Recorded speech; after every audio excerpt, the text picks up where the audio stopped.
So I've been doing TT press launches for the best part of about 15 years as a journo, and I got given a tip with Mr. Michael Dunlop about 10 years ago, which was if you want to grab his attention, don't talk about bikes, talk about cars, in particular rally cars, in particular Mark II Escort rally cars. Yep. We haven't managed to find a Mark II, but we've managed to find this, Mark I. We're going to jump in, have a bit of a chat. I reckon you should take the driving seat. It's your funeral.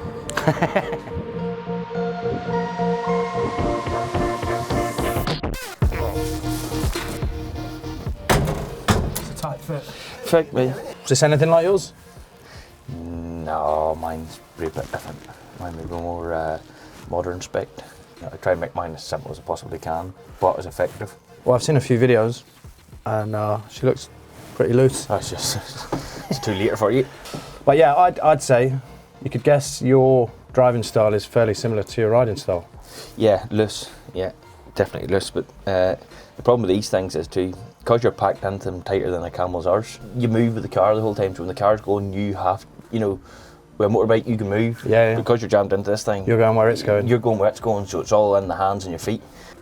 Which actually, what I wanted, started into rally, and it was only out of a bet and a joke. But then when I get into it, because I don't do enough seat time in it, she's loose.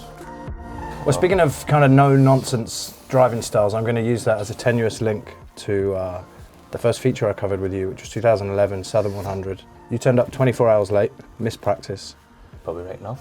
Dragged a bike out the back of your van on your own. I think you had a red van, and I'm going to say it was a ZX-10. Yeah, ZX-10. And you did 2 laps, and you were a second quicker than everyone else within 2 laps.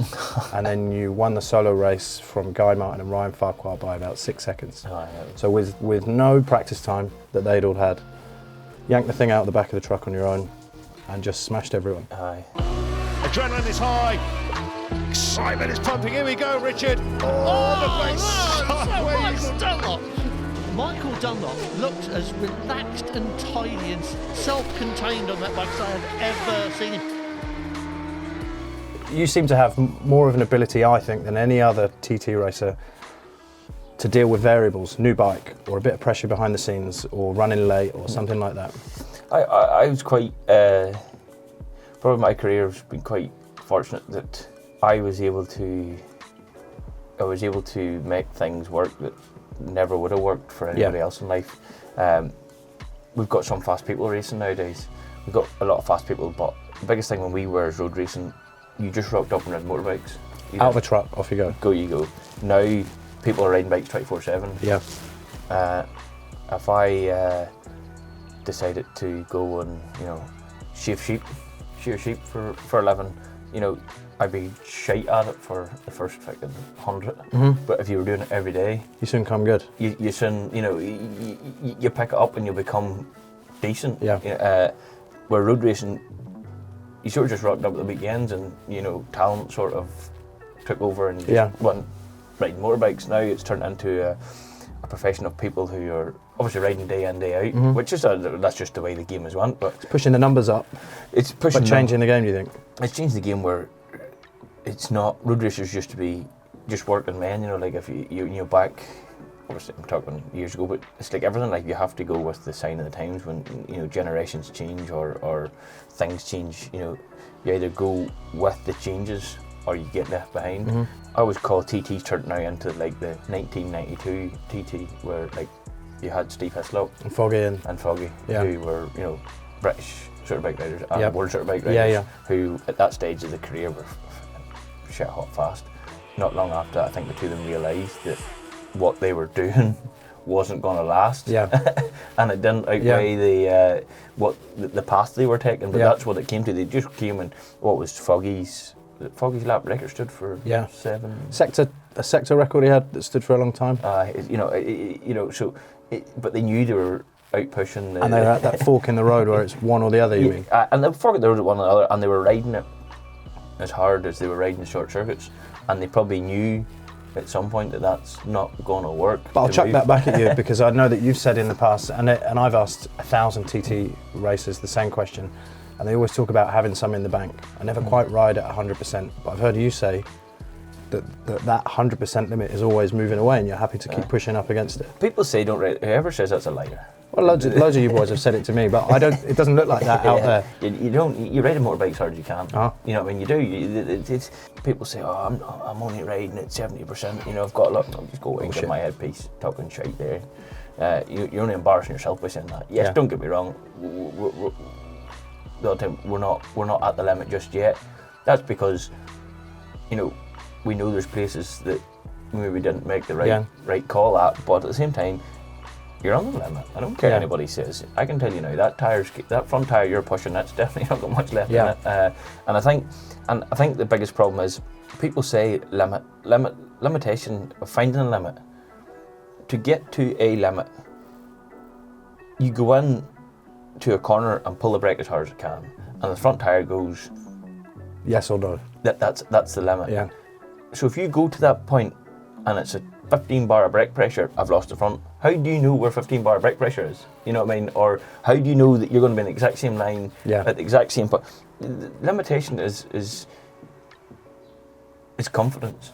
Yeah. It's not limits, it's confidence. And it's where your confidence will take you to where your limit's going to go. Mm-hmm. I've no doubt about it.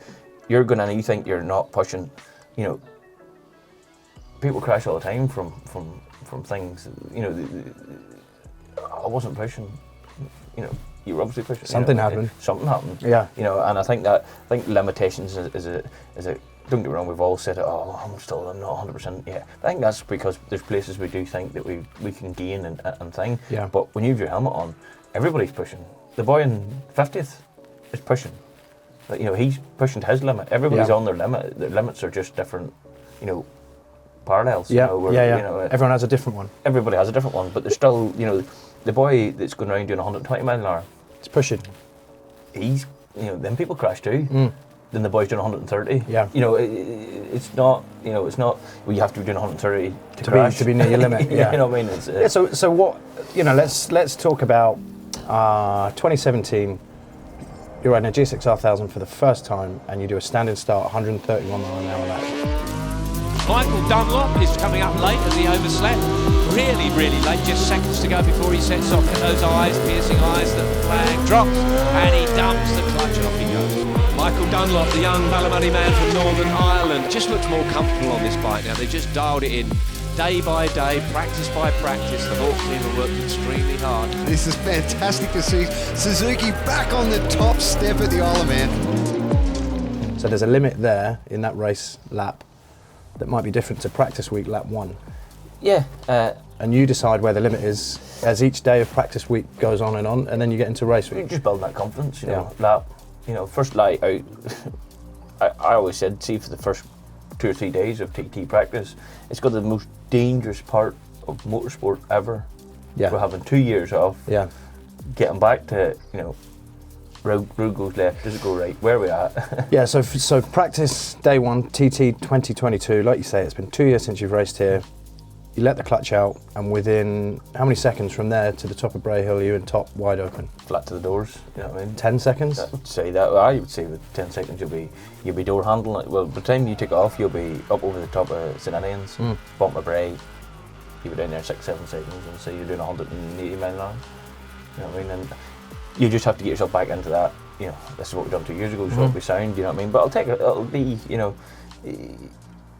just take a minute or two, but to get back into that way of getting on or where you're going. But as I said to the boy the other day, there's a lot of factors in life, you know, like you don't experience anything at the TT. Like we're going to be going to TT and you're going to run around and there's going to be 2,000 flies in your visor. Yeah. It's going to be like piss holes in the snow, you know what I mean? You're looking through and you have to readapt to all that crap again, you know, where you don't get that anywhere else, you know, you couple of flies. And I guess no amount of onboard videos at home are going to give you the same feeling as 2,000 flies up your screen. Listen, people say, oh, I'm watching 18,000 videos and I know where I'm going.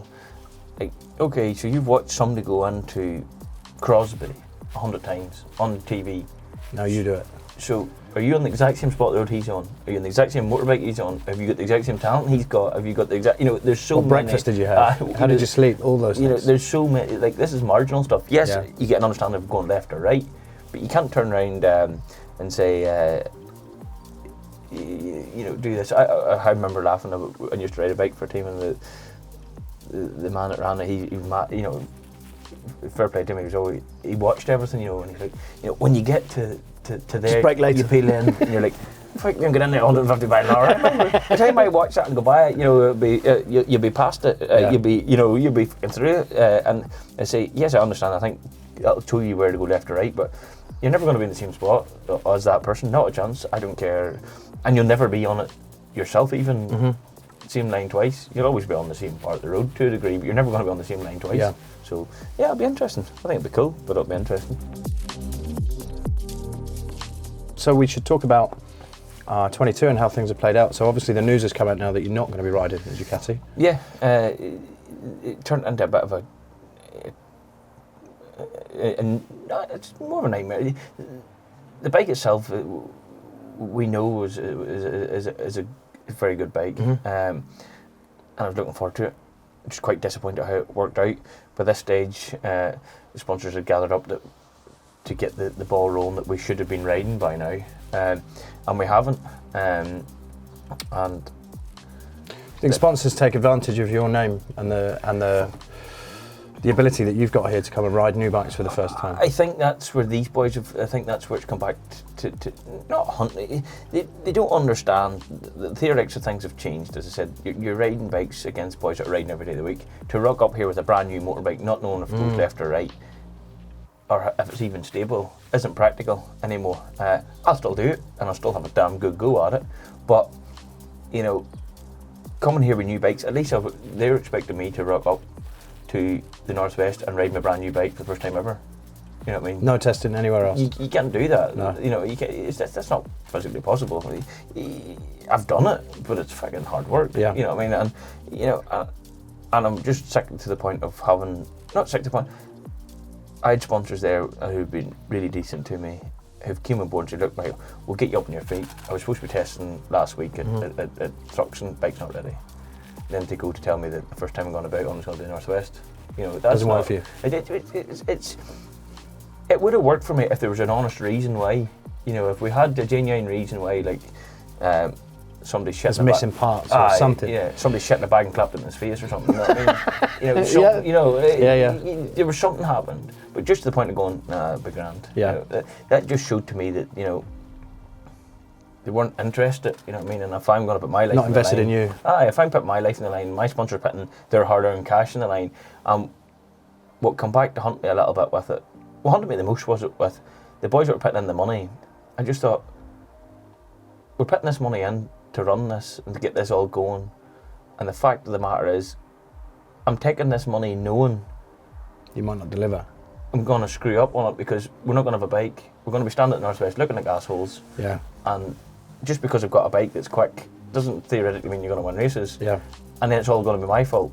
And I just hadn't the heart to say to the boys, "Here, look, lads, you know what? I knew that wasn't going to happen, but I'm just taking the money anyway." Yeah. You know what I mean? I physically can't do that. You know, I know what it is to make cash, and I know how hard it is at this, especially this time of life, especially with COVID and all this stuff. You know, businesses are getting it tight, and to go there, they're putting money in because they want to see me winning. And at the minute, I just don't think they're putting the effort in to meet me in the middle with it. And I just thought that's not fair. Well, I think you've proved to people in the past that you're not afraid to walk away from what appears to be a good deal. If you think about 2015 and the R1 and people think, I've got a name for being dogged, and that's true, and I've talked my mind, and if a fight's going, I'm probably in the middle of it. But what I do is, I'm a man of my word. Just a statement. I like, you're going to do this. That's okay. That's it. I'll deliver. That's it done. I'll do what I can. And that's how I've worked. And if you ever speak to anybody that probably doesn't like any situations we've ever been in, and I've walked away from, if they go and be honest with you, they knew that they told a lie. Yeah. And once he told a lie, Michael switches off. Michael is switching back to the BMW bikes that he raced at last year's TT, in which he won 3 races, including the senior TT. He says he doesn't feel there's enough time left with the sessions they've got to get the bike in order and to be truly competitive. We know Michael always wants to be competitive. It wasn't an easy decision for him. We had numerous issues from day dot. Basically, we had issues from day dot, and I was that time the man who developed the engine they promised me that he was coming, and they told me he was coming, and he didn't come. And then that was the deal. That's the reason why I went there, because they told me that this man, because I know the man, he's a freaking smart. He's a smart geezer, like he's not a freaking idiot. And they told me that he was coming, And he was a no-show. and he didn't come. He didn't rock up the Northwest. And I said, look, lads, you told me he was coming. We've got bought this bike. It's plain to be seen. You know, it's not rocket science. Everybody in the world can see it.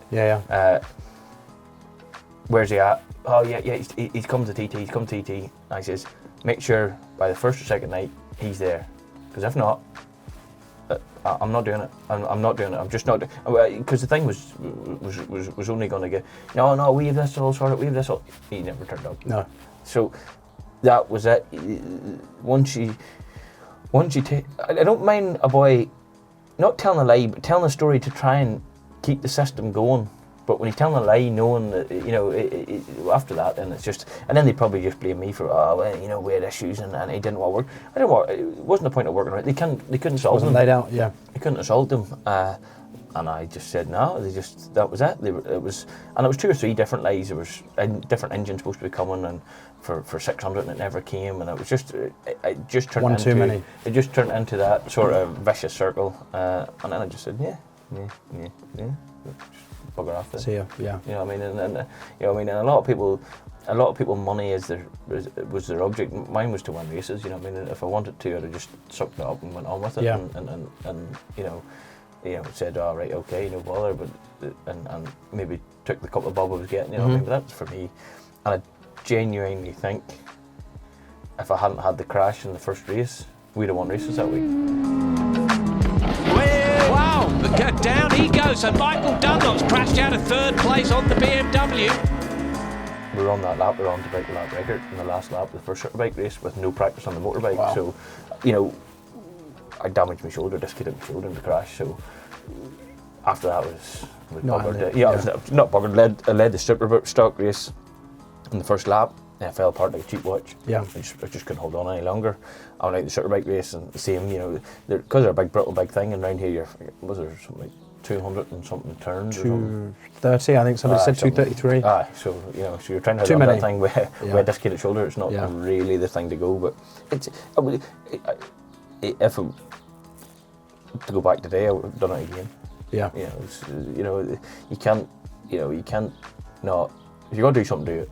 You're not going to just say, no, I'm not doing it. I'm not doing it. Just don't tell somebody you're going to do it. You know what I mean? And that was just the way it was.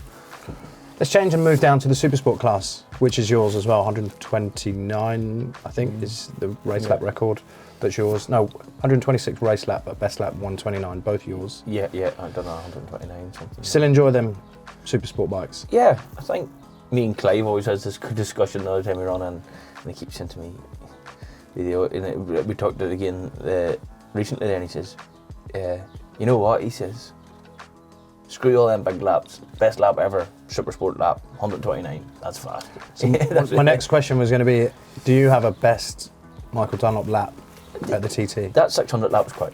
Yeah. That's quick for a 600. I know now the speed should go a bit quicker now because they've retarded a lot of stuff and the course. What, you think the Supersport lap record can go up? It should go up, I think. Why is that? I think they've done a lot of real good work, tarring and resurfacing and round. So the track will make the bike quicker, not the bike. Well, I don't think the bikes have really changed as much, really, if I'm honest with you. I just think the track, they've done a fantastic job. They've, putting more tar down and making places better condition than it ever was. Yeah. So personally, I do think the lap record should go up, but we done it in the hits. What did I do? I've done 128 in 2013. So that's a long time ago. 9 years ago. Yeah. And then I done 129 in 2018, I think it was. I think it was 18 with me and Dean. So yeah, fucking like that was door handle stuff. To get a 600 that's got 135 horsepower to do 129 mile an hour lap. I always thought it was pretty cool, and I think my blade lap record in 13 was quick as well. I think for the bike hasn't the horsepower. Was that the first sub 17 minute lap? No, that was in when we went back onto the big girl, the big black beauty we call her. Yeah. She was 2016, we broke the sub 17. That was an impressive lap too as well. Yeah. I just think just it's something that'll never be broke again. That record will be broke, but the first ever sub 17 won't be. Yeah. But then again, the things change. The boys have got quicker again. Stockers are going around for me are going quicker than that now. So it's technology's turned on. The tracks have changed and not changed, but better tire and better tires and stuff like that. And people are riding harder too. So we tell them that the thing is, it's freaking quick. It's got quick. Them stock bikes is quick. It's for you'll pick your stock around nearly as quick as you'll pick your super bike around. So if the track's faster, potentially because of the work they've done to it, in the super sport class, it stands to reason that the super twin, super bike, super stock, you think all the times are going to go up? Technically, if the weather's right. Weather's right, I'll say a lot of, a few years off. I don't know how long that'll tell, but I do think, I haven't seen all the track, but for what I've seen up the mountain, they've new at the hurt, but just silly things they just cleaned up and put new tar down, and they're already working in other places. So them wee bits just. If it's smoother, it's going to make it easier. Even bits up the mountain there where there's bad bumps. They've smoothed all that out. And stuff like that, which just saves you having to roll off to soak up a bump or to get the bike out of shape. So I do think that we'll go up, and as I say, the caliber riders that are at the front too and are riding well in short circuits will be fast out the crate. So I do think the lap times will probably get quicker. Which race are you looking forward to the most? I'm just looking forward. I think I'm looking forward to them all. Just to get back into some sort of swing of things and see where everything is and where the level it is. I enjoy my 600, enjoy my twin, enjoy my stalker, enjoy my big bike. I enjoy them. The short bike thing obviously now is in my mind of where we're going to go. But this is just another hurdle that we'll jump over, and I'm not going to go and pick something that I just want to come to take part. I want to pick something to come and win. So that'll be it. But I like all classes I do, I must say. Just I try and adapt myself from a lot of people pick classes, this is a class I want to be in, and I've won in every class, so and I've enjoyed every class. I was quick in my twin, I was quick in my 600, I've been quick in my stalker, I've been quick in my big bike. So I like the fact that I can jump from brand to brand or bike to bike and try and be competitive. What do you think adding the Aprilia and the R7 will do to the Super Twin class and the CF Moto? They've stretching that engine capacity limit to 700 cc opens out the field a bit more. It does. I personally think that the whole thing's a bit of a shit show. Yeah. I just think it's... What, that class in particular? Just the whole thing. Even 600 classes, they've changed the 600 class to open up to let... 765s and Ducatis in. Ducatis in, you know what I mean? But they're going to regulate them through electronics, because obviously they've got horsepower. Like I think that Triumph's got 150 horse standard.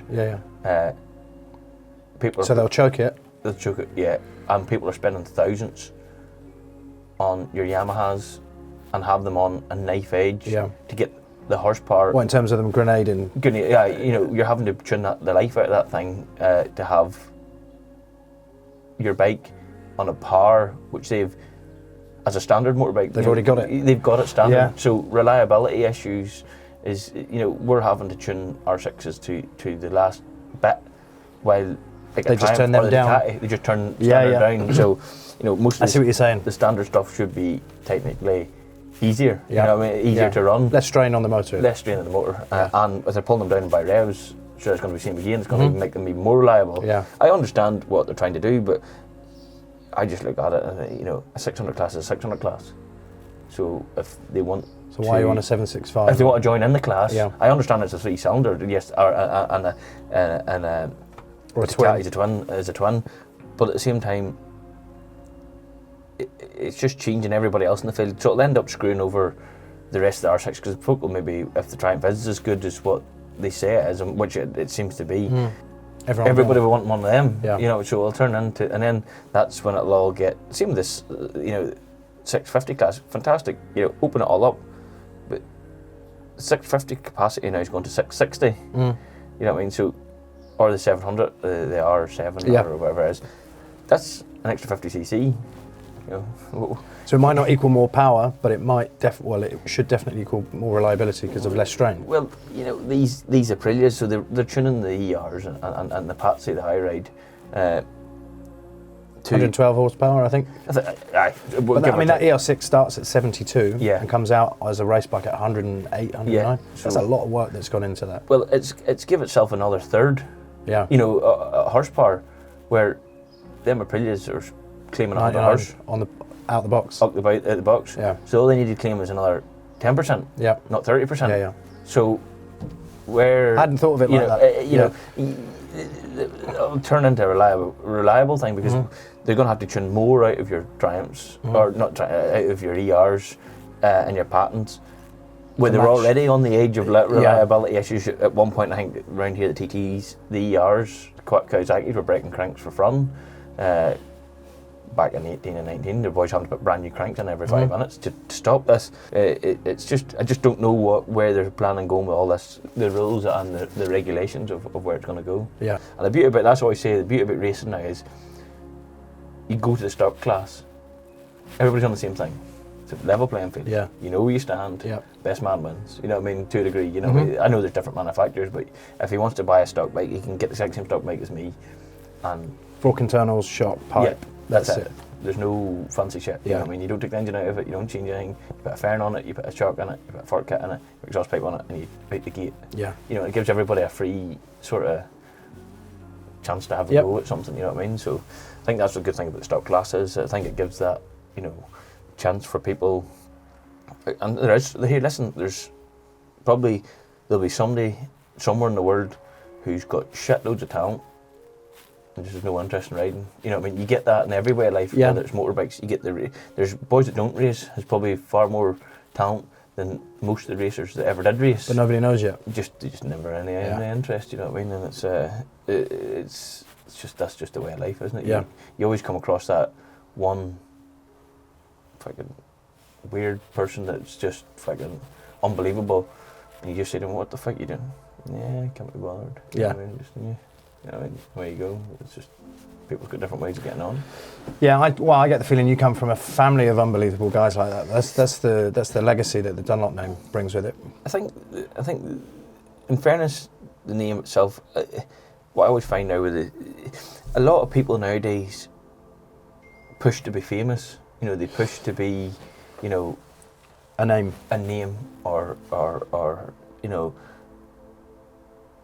want to be something, or want to be, you know, with social media and stuff like that. There now, they're prompting themselves up, you know, to get an MBE or an OBE or whatever it may be. And I remember years ago, my dad said, you know, when Joey got his, you know, Joey was not embarrassed, but he was, you know, he like they brought him into town on the bus, you know, and stuff like that. Yeah, I've seen the video of that. And Joey was, you know, they never wanted any of that. They just genuinely, you know, Went about his day. Just went about his day, you know what I mean? Where now that whole aspect of that has changed. If I do that, I'll get that. You get that, you know what I mean? And I think it's even like when my dad was younger, you know, personally now when you see it, they didn't get what they deserved to get, you know, they should have got, you know, what they done, like even my dad, what he done for Ireland, you know, they suffered probably the highest level of life just to make ball of money somewhere, you know, and they didn't do it for any other reason bar, like I remember Dad, we were going places and they were just so proud of being from the town where we're from, you know, there was never any airs or graces or and probably that's the same with me, and I always say it's sad, sure, we're quite fortunate in our wee town, our family's well respected, you know, when William passed away there, they got to put a statue in the garden, you know, that doesn't happen, like that statue over there when I'm long gone, you know what I mean, and that's an honour, you know, to see that, and that's lovely that the wee town wants to do that, you know, but and our town's been fantastic to us, you know, I've got freedom myself of the town and you know, stuff like that, and it's an honour to come out of it, but sadly it's not until something nearly happens that, you know, that's when the honour nearly comes, you know, you don't get the chance to suck it up or to, you know, it's a funny old job. Our job's funny, but as I always say to people, you know, people think, oh, you deserve an MBE for your sport, and you know, and I think, fuck me, I'd have some crack with the Queen. Stick some look at me, wouldn't she? I fucking stay at that chap. He's not anything to do with sport, you know what I mean? But you never look at it saying, you know, people would, people that's got this fantastic sportsmen and done fantastic for it, but it was never something that we ever were setting out because we want to be, you know, this or. And people always say to me, "But you've got 19 TTs." And I've done that in the third space. best TT racer of all time. You know what I mean? It's, and that's, you know, and I never think of it that way. Like people are like, oh man, like I'd done that all before my late 20s. You know what I mean? Yeah. You know, I'd all that gathered up when Joey was only 26-7 for his first win. First win. You know what I mean? It's strange, but you don't look at it that way. And we never did. You know what I mean? We just ride motorbikes because we enjoy them. We don't do it for any other reason bar, you know. Personally, I don't think there's anybody. Not personally, I think in any way or form, there's nobody in the world, any family would go or went through probably what our families went and still have the desire to go up in the morning and race a motorbike. And do the same again. You know what I mean? I think I think that proves that you're only in it for the ride. Because you love it, you know. And 100%. And it's hard. It's sometimes hard to love something that's. It can be so cruel. It's going to be so cruel, but it's like a bad old woman. Sometimes you always fall back to the same one, don't you? You know what I mean? It's you know, you always, you know, it's you know, and as I say, obviously with things that happen, it's obviously changed the aspect of the way I look at some things. Mm-hmm. But at the same time, if it wasn't for the sheer love of motorcycling, you know, I wouldn't be doing it. No, you know, just no. You wouldn't put through the torture.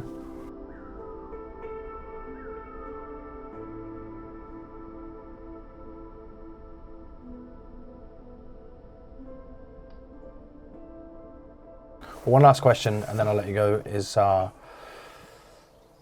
give the viewers a tip for where to stand on the TT course to see the most explosive version of Michael Dunlop on a big bike. I was going to say, I thought you were going to give them a tip. I was going to say, don't eat yellow snow. No, but, no standing up in a canoe, no yellow snow. If they want to see Michael Dunlop going big licks, where do you send them? Pick any corner and stand about 3 inches away from it. For me, it's that kind of, I can see head down, elbows out, front wheel up, slightly crossed up. I think the end of Crunklevody's mad. Okay. I do think that. I think that's as cool a spot as you'll go to. Gorsley's fast. Yeah. I think they're. The problem with Isle of Man, there's so many fast places. There's places in hedges that you would go and stand and you would never see again. There's just so many places, you know, I always find at the Milltown. You know, there's so many big places stand out, you know, but I always saw end of Crunklevody. Okay. You're coming down there, 6th gear, flat to the ducks, back one, and you just tip it in and you just fall off the face of the earth. You know, the two walls are banked full of people. You're up over a brow of a hill, so it just drops. You're the front wheel half tucked.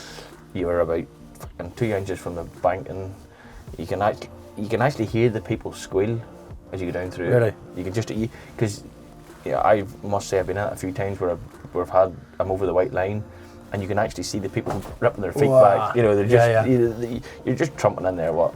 End of Crunklevody, 190, back one gear, probably through at 160, 170.